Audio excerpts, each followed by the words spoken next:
प्रिया, तुम नहीं सुधरोगी। अरे मुझे पहले ही समझ जाना चाहिए था। तुम जब भी फोन करती हो जब तुम पहुंचने वाली होती हो। और छोटे, कैसा है तू? दीदी प्रणाम। हाँ, खुश रहे हमेशा। नमस्ते भैया। नमस्ते भैया। हाँ हाँ, नमस्ते सबको। सब खुश रहो। कविता, अरे कविता, वो अभी यहाँ पर ही थी दीदी। अभी गई है, बस खाने की तैयारी कर रही है आपके लिए। हाँ भाभी, बाहर आ जाओ, देखो आपकी नंदे आ गई। क्या करूं, नंदे आ गई तो इन सबके लिए आरती का थाल सजा कर ले जाती हूँ। सबकी आरती उतार दूंगी। हैं? जाना ही पड़ेगा। भाभी नमस्ते। भाभी नमस्ते। हाँ हाँ नमस्ते, सबको एक साथ नमस्ते। अरे एक काम करो, पहले तुम लोग मुझे राखी बांध दो, क्योंकि मुझे एक बार थोड़ी देर के लिए ऑफिस जाना है। बस थोड़ी देर का काम है, मैं आ जाऊंगा अभी। हाँ हाँ छोटे, पहले तू राखी बंधवा ले और फिर अपना ऑफिस का काम करके जल्दी आना। अंजू, तुम सबसे छोटी हो, पहले तुम भैया को राखी बांधो। प्रिया, सोनम, बबली, चलो भैया को राखी बांधो।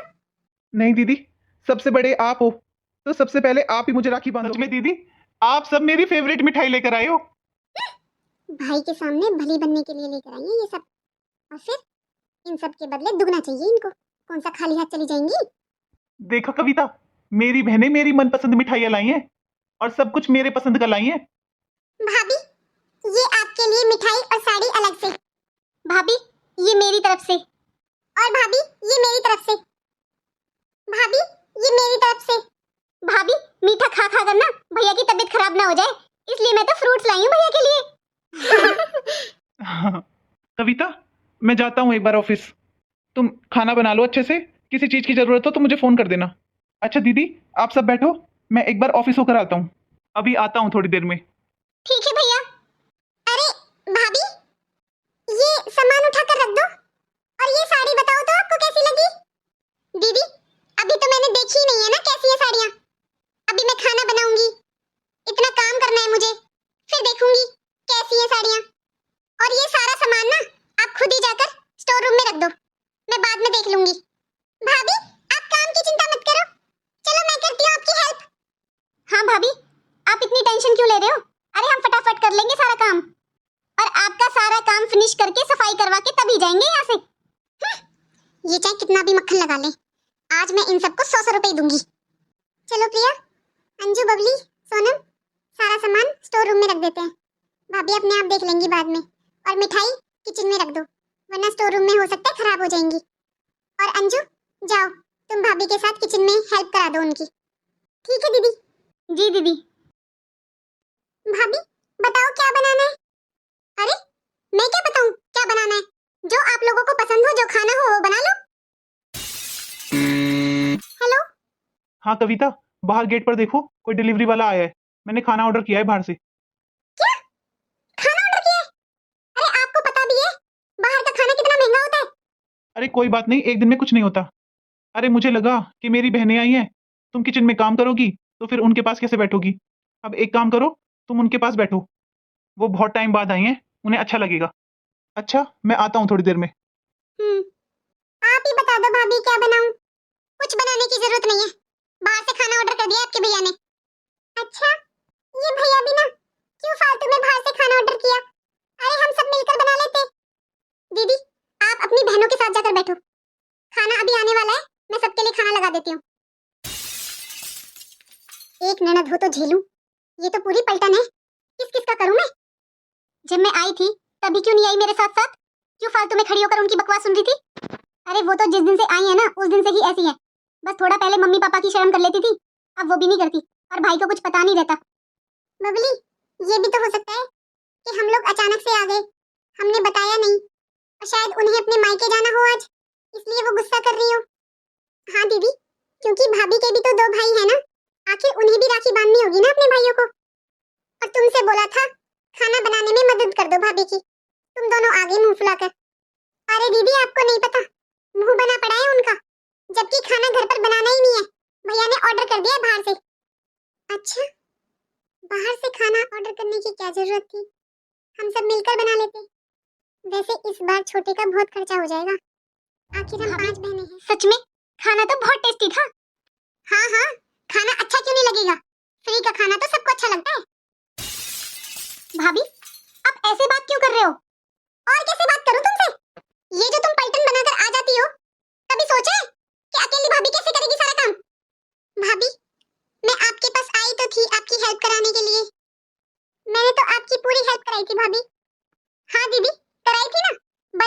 खाने को डाल कर देना कोई हेल्प नहीं होती है। जब आप लोग आते हो ना सारे पलटन बनकर, तो आपके भैया मेरे पीछे पड़ जाते हैं, कहते हैं आपके पास बैठूं, आपको अच्छा अच्छा बनाकर खिलाऊं। अरे मैं इंसान हूं, मशीन नहीं। अगर सेवा पानी चाहिए ना तो एक एक करके आया करो। अच्छा ये सब छोड़ो, लो अपनी विदा। 500 रुपए है ये, पांचों बहनें 100 रुपए ले लेना। बहुत कर लिया आप लोगों का, इससे ज्यादा नहीं हमारे पास। अरे शर्म आनी चाहिए, एक साथ इकट्ठी होकर आ जाती हो। खर्चा नहीं लगता क्या भाई भाभी का? फ्री का मिलता है ना तो ऐसे चल दोगी पांचों की पांचों। अरे 2-4 जनी अपने घर रह जाया करो, जरूरी है क्या सबको आना? राखी तो एक बांधे चाहे 5 बांधे, बराबर बात होती है। ये लो भाभी, हमें नहीं चाहिए आपके पैसे, रख लो आपके पैसे। और भाभी, बड़ी दीदी और बबली दीदी ये तो आ भी नहीं रही थी, मैंने इन सबको मनाया था। चलो प्रिया, चलो दीदी। हाँ दीदी चलो। कविता, आपको तो आने में थोड़ा टाइम लगने वाला था, तो आप इतनी जल्दी कैसे आ गए? और मुझे तो पता भी नहीं चला, कब आए आप? मैं तभी आया जब तू मेरी बहनों की बेइज्जती कर रही थी। अरे मैंने किसकी बेइज्जती की है? एक तो पूरी की पूरी पलटन आ जाती है। देखो जी, जब माँ जी जिंदा थी ना तो मैंने खूब किया, इन पांचों बहनों का खूब किया है मैंने, लेकिन अब मुझसे नहीं होता। और कल तुम मार्केट गई थी ना मेरी बहनों के लिए सूट लेने, कहाँ है फिर वो? पैसे तो तुमने पूरे लिए थे। ऐसा है जी, मैं नहीं लाई किसी के लिए सूट। अरे तुम्हारी एक या दो बहन होती ना तब बांटते हुए अच्छा लगते। अब किस किस को कितना बांटोगे? कितने सूट लेकर आऊं? खर्चा नहीं लगता क्या? सारा दिन बहनों के बारे में सोचते रहते हो, कभी अपने बच्चों के बारे में सोचा है? कब तक उठाओगे ये खर्चे? कविता, ये क्या बकवास कर रही हो तुम? छोटे देख, बहनों का अपना घर है, थोड़ी देर में हम सब अपने घर चले जाएंगे। तुम्हें यहाँ भाभी के साथ रहना है, तो आपस में झगड़ा मत करो, वो भी बहनों की वजह से। आप तो कभी कुछ बोलोगे नहीं, मुझे तो बोलना पड़ेगा ना, इन्हें भी तो समझ में आना चाहिए ये कितना खर्चा करवाती है। बस कविता, चुप हो जाओ। क्यों चुप हो जाऊं जी? कब तक चलाएंगे हम? अभी तो इनके ये त्योहार ही खत्म नहीं हो रहे हैं, फिर कल को इनके बच्चों की शादी होगी, फिर उनके भात भरना। हमें अपने बच्चों का फ्यूचर नहीं बनाना क्या? सब कुछ बहनों पर ही लुटा दोगे क्या? आपको तो अपनी बहनों के प्यार के आगे कुछ दिखाई नहीं देता। नहीं छोटे, छोटे हम तो यहाँ सारी बहनें तुझे राखी बांधने आए थे, क्योंकि हम राखी पर सब बहनें इकट्ठा होकर आते हैं। लेकिन हमारी वजह से तेरे और भाभी के बीच में इतना झगड़ा हो जाएगा, हमें नहीं पता था। यही चाहती थी ना तुम सब? अब तो खुशी मिल गई होगी ना कि भाई ने मारा भाभी को बहनों की वजह से। और आपने आज साबित कर दिया कि आप मुझसे ज्यादा अपनी बहनों से प्यार करते हो। अरे मेरी गलती ही क्या थी? मैं तो बस आपको यही बताना चाहती थी कि सब कुछ बहनों पर लुटा दोगे क्या? आपको अपने बच्चों के बारे में नहीं सोचना? मुझे माफ कर दो कविता, मुझे तुम्हारे ऊपर हाथ नहीं उठाना चाहिए था।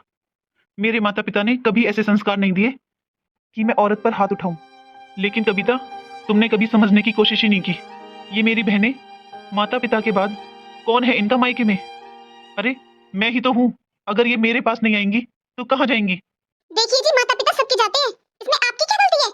मैं बस पहले भी यही कह रही थी और अब भी यही कह रही हूँ कि ये 5 बहनें हैं और इनके बच्चे, हम पूरी जिंदगी इनका बोझ नहीं उठा सकते। बहुत हो गया, बहुत बोल लिया तुमने। अरे तुम्हारी खुद की तो अपने मायके में अपने भाइयों से बनती नहीं है, तुम अपने मायके जाती नहीं हो और यहाँ पर चाहती हो कि मैं भी अपनी बहनों से रिश्ता तोड़ दूं। बस इसी लालच की वजह से तुम्हारे मायके में नहीं बनती है। तुमने अपने भाइयों पर प्रॉपर्टी का केस डाला हुआ है। क्या कमी है मेरे घर में? मैंने तुम्हें कभी किसी चीज की कमी छोड़ी है? अरे उन लोगों ने तुमसे तो रिश्ता तोड़ा ही तोड़ा, वो मेरा भी सम्मान नहीं करते हैं। वो लोग तो मुझे भी गलत समझते होंगे ना, लेकिन उन्हें क्या पता कि उनकी बहन किसी की सुनती नहीं है। वो सब छोड़ो कविता, बस एक बात बताओ, माँ और बाबूजी के बाद ये मेरी बहनें अपने भाई के पास नहीं आएंगी तो कहाँ जाएंगी? जो तुम्हारे मायके में हो रहा है ना कविता, वो यहाँ पर मत करो। और हाँ, एक बात और, मैं अपनी बहनों से रिश्ता नहीं तोड़ सकता। और तुमने ये क्या खर्चा खर्चा लगा रखा है? ये अगर मेरी 5 बहनें प्रॉपर्टी में से हिस्सा लेने लग जाए ना, तो तुम्हें भी पता है कि तुम्हारे पास क्या बचेगा। वो तो कविता, मेरी बहनों को मुझसे कुछ चाहिए ही नहीं। मेरी बहनें मुझसे बहुत प्यार करती हैं कविता। और हाँ, सोचो, जिन बहनों ने प्रॉपर्टी में से अपना हिस्सा खुशी खुशी मेरे नाम कर दिया हो, वो बहनें तुम्हारे कपड़ों की भूखी होंगी। मेरे अलावा मेरी बहनों का कौन है मायके में? और तुम चाहती हो कि मैं अपनी बहनों से रिश्ता तोड़ दूं? ऐसा तो नहीं होगा कविता। जैसे तुमने मेरी बहनों को जाने के लिए बोला है ना कविता, मैं तो तुमसे वैसा भी नहीं बोल सकता, क्योंकि मुझे ये भी पता है जैसे मेरी बहनों का मेरे बिना मायके में कोई नहीं है ना, तुम्हारा भी इस दुनिया में मेरे अलावा अब कोई नहीं है, क्योंकि तुमसे तो तुम्हारे माँ बाप ने और भाई भाभी सबने रिश्ता तोड़ दिया है। बताओ तुम कहाँ जाओगी? मैं जानता हूँ तुम्हारे भाई तुमसे रिश्ता नहीं रखते हैं तो तुम्हें बहुत दुख होता है। तुम मुझसे कहती नहीं हो, लेकिन अंदर ही अंदर तुम्हें अपनी गलती का पछतावा होता है कविता। लेकिन ऐसा व्यवहार मेरी बहनों के साथ क्यों कर रही हो? सोचो, जैसे तुम्हें बुरा लगता है, मेरी बहनों को भी तो दुख होगा ना तुम्हारे ऐसे व्यवहार से। और तुम मेरी बहनों को अच्छे से जानती हो कविता, वो कभी भी लेने की उम्मीद से नहीं आती है यहाँ पर। अरे तुम क्या देती हो उन्हें? जो तुम देती हो ना, उससे दुगना तो मेरी बहनें लेकर आती हैं। वो तो मेरे माँ बाबूजी ने मेरी सारी बहनों का रिश्ता बहुत अच्छे खानदानों में, बहुत अच्छे घर में किया है। मेरी बहनें ये सोचकर नहीं आती हैं कि वो इतनी मिठाइयाँ ला रही हैं तो उन्हें दुगना मिलेगा पीहर से। मेरी बहनें मुझसे प्यार करती हैं कविता, बस इसीलिए आती हैं। जी मुझे माफ कर दीजिए, सच में मुझसे बहुत बड़ी गलती हो गई। मैंने ये तो सोच लिया कि बहनों के आने से खर्चा होता है, लेकिन ये नहीं सोचा ये हमसे कितना प्यार करती हैं। इनका है ही कौन हमारे सिवा मायके में। दीदी मुझे माफ कर दीजिए, मैं कैसे भूल गई कि आप सबका मायके में भाई और भाभी के अलावा कोई नहीं है।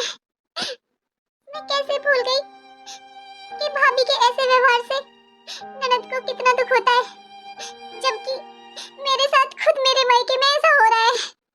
बस करो भाभी, आज रक्षाबंधन का त्योहार है। और क्या हो गया भाभी, आपने कुछ बोल भी दिया तो? इसमें कुछ गलत भी नहीं था भाभी, आखिर हम 5 बहनें हैं और एक साथ इतने लोग घर में आएंगे तो खर्च तो होता ही है। दीदी प्लीज मुझे माफ कर दीजिए।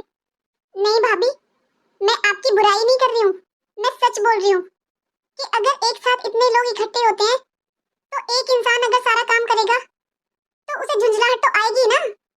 पहले जब हम सारी बहनें इकट्ठा होते थे ना भाभी, तब मम्मी थी इस दुनिया में, इसलिए आपको महसूस भी नहीं होता था।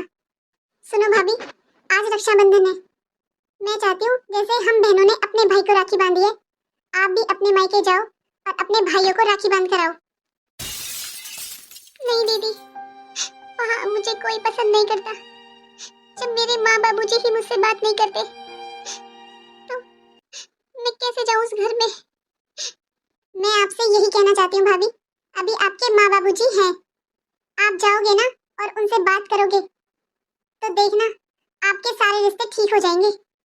और हो सकता है आज रक्षाबंधन पर आपके भाइयों को भी आपका इंतजार हो, वो भी शायद यही सोच रहे हो कि आपने ऐसा क्यों किया, उन्हें भी अपनी बहन की याद आती हो। और आपकी माँ तो भाभी जानते हो ना, अपने सारे बच्चों से कितना प्यार करती हैं, शायद वो भी आपका इंतजार कर रही हो। भाभी हम सब भी लेट हो रहे हैं, हमें भी निकलना है, और आप भी जाओ और अपने भाइयों को राखी बंद कराओ। हाँ छोटे, तुम्हें भी ऐसे अपनी ससुराल से रिश्ते नाते नहीं तोड़ना चाहिए। तुम्हें यही तो लगता है ना कि वो लोग तुम्हें गलत समझते होंगे, तो तुम जाओ उनकी गलतफहमी दूर करो।